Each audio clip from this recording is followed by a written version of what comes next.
Hey, what's going on? It's Izzy from 105 on the Blaze here with Corey Taylor, actually in his dressing room behind Aftershock 2017, which we're really stoked about. Stone Sour is going to be playing this year, not Slipknot. Yeah, it's a change of pace, which is cool. Yeah. This is a killer festival, man. Like I really got to look at where else are you going to get Gojira and Run the Jewels and us? I mean, this is insanely good. Yeah, they definitely packed a lot of different crazy bands on the lineup this year, which is really exciting. And the cool thing is that it has a European festival to it. Like, yeah, this is the way they do it in Europe. You know why?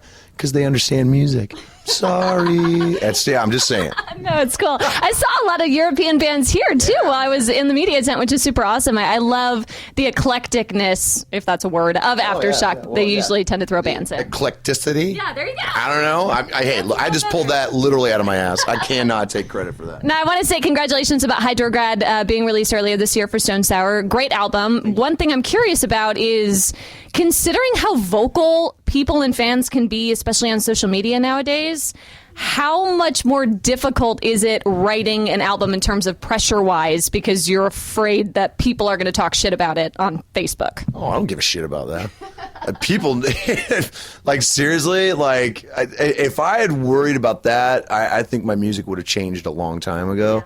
No, my approach to music has stayed the same since the beginning of my career till right now. Like, I write the music that I want to hear, and then hope that the audience is there, and that's all you can really do, and I think that's why it's expanded as much as it has. Our foundation, as far as like our fan base, has gotten broader and broader and stronger, and people know that when they hear something from us, not only is it going to sound dissimilar to what's out there, but it's also going to, they know that it's going to have that quality that comes from real passion, real need to make music. It comes from a very genuine place. Yeah. And with Stone Sour, it seems like it's always consistent with the sound, which is nice. Yeah. Now, we saw with bands like Linkin Park, when they tried to change their sound up a little bit and go in a tiny bit of a different direction, they got a lot of flack for that. Yeah. And I remember you coming out, I think I read about it, you saying that, obviously Stone Sour was out way before Slipknot, and you didn't even form Slipknot. You joined to take over for the vocalist. So you said you got a lot of flack for Stone Sour from Slipknot fans. Yeah, it was interesting, and I'd known all those guys in Linkin Park for a very long time, and it's sometimes you have to remind people. It's like, look, if you want the same thing over and over and over, trust me, after a while, you're not going to like it. You eat chocolate your whole life, you're going to lose your mind when you eat vanilla. I'm just letting you know. Like, it's so good. Oh my God, what is this? That's so true. So it's it's simple physics, man. If you cannot support the band, I get it. That's fine. But, don't. I mean, some of the comments I was seeing, I was like, you got to be kidding. And it's a good album. It's a great pop album. Yeah. They didn't have to write a rock album. They're Linkin Park. They can do whatever they want, first of all. And I completely, supported them for that. And it seemed like some people kind of, they kind of sat back and were like, oh, okay, maybe you're right. It's the people who scream first and listen later are the ones who are getting the most attention, because honestly, that's the way that social media is kind of, geared towards. Yeah. But I'm getting tired of it. I know. And I'm so calling people out. And the great thing is that I don't worry about backlash. Yeah. What are you going to do? Yeah. What are you going to do? Take my toys and go home. Yeah, shove it up your ass. I know you feel that way, especially about social media, but how about pet peeves at shows? I understand that people using phones at shows tends to piss artists off a lot because they're not experiencing it. They're just videotaping it for whatever reason. What, to watch it back later? The funny thing is like it doesn't even bother me that people have phones out. That's never bothered me, because you can see the people who are filming it are still watching the show. Yeah. This on the barricade. You got to understand something.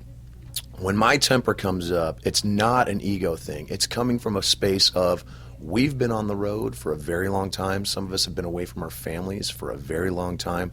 We go above and beyond, and we live and die for the fans. Every night, every show. And when you're doing this front row, you might as well be doing this. And sorry, you're going to get a ruined phone. It's just the way it is. Have you destroyed people's phones? Oh yeah. I've emptied entire water bottles on people. What? Oh yeah. And I'm not even sorry. Like people don't like that I have this attitude. Yeah. It's like I'm not your bitch. You can have both kickstands as far as I'm concerned. I don't care. And it's the growing sense of entitlement that is really becoming off-putting and making us become more reactionary, because you're not going to disrespect us like that. You may have this idea of what this lifestyle is. It's so completely 180 from what you think it is. This is work. And we bust our ass for each other, for you. And when you diss us like that, you think we're not going to come at you? Shut up. And like you had mentioned that you guys have families and you're away from them a long time. I mean, you're a husband, you're a father, you've got 3 kids. 3. So it's like, when do you see them? What's your family life like? And is your wife just kind of taking over everything while you're out on the road? Because you're gone for a while. Yeah. I mean, it's I make the money, she pays the bills. It is what it is, I get to see my kids when I can, and but I see them every day. The great thing about technology is the fact that I can see them. I FaceTime them 3-4 times a day just to make sure that they're all good, they're taken care of.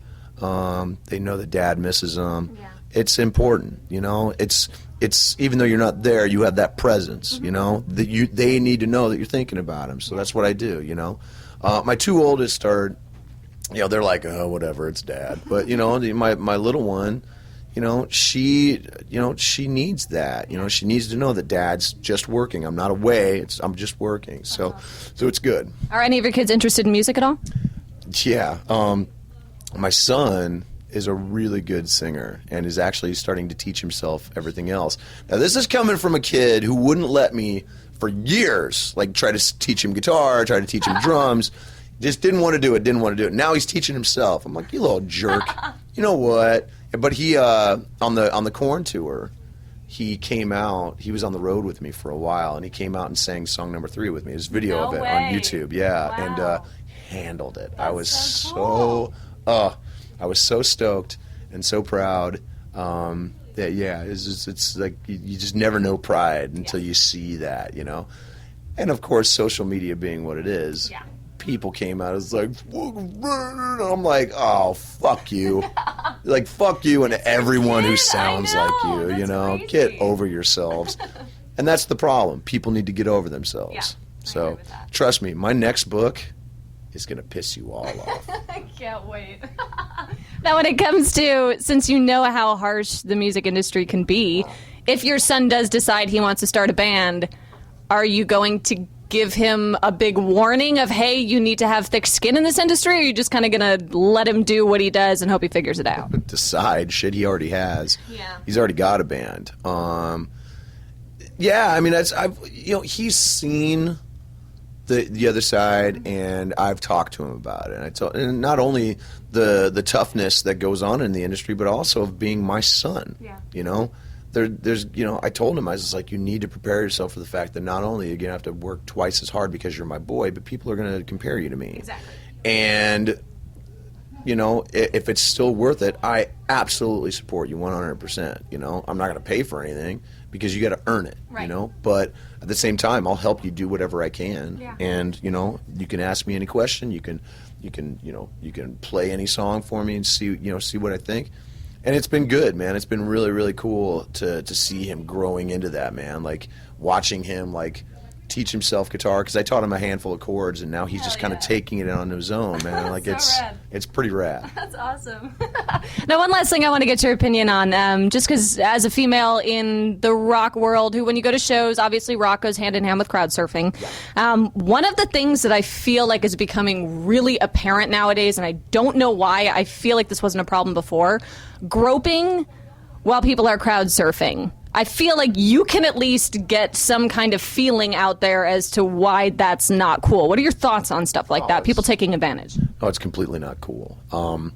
It's, and it's one of those things where people might put themselves in the mindset of, well, you know, people have their hands up, they can't see, they don't know what they're grabbing, they don't know what they're pushing. It's total bullshit. It's ignorant, to be honest, and it's disrespectful. And I watch, you know, because I see everything. I watch, and if I see anything nefarious going on, I point it out, and I try to do as much as I can to call it out, because it's not cool. People come to these shows to have a good time, and they shouldn't feel like that, you know? And there's the old school mentality of, well, if you didn't want that, you shouldn't have done it. You know, shove that fucking shit up your ass. What if that was a dude? Yeah.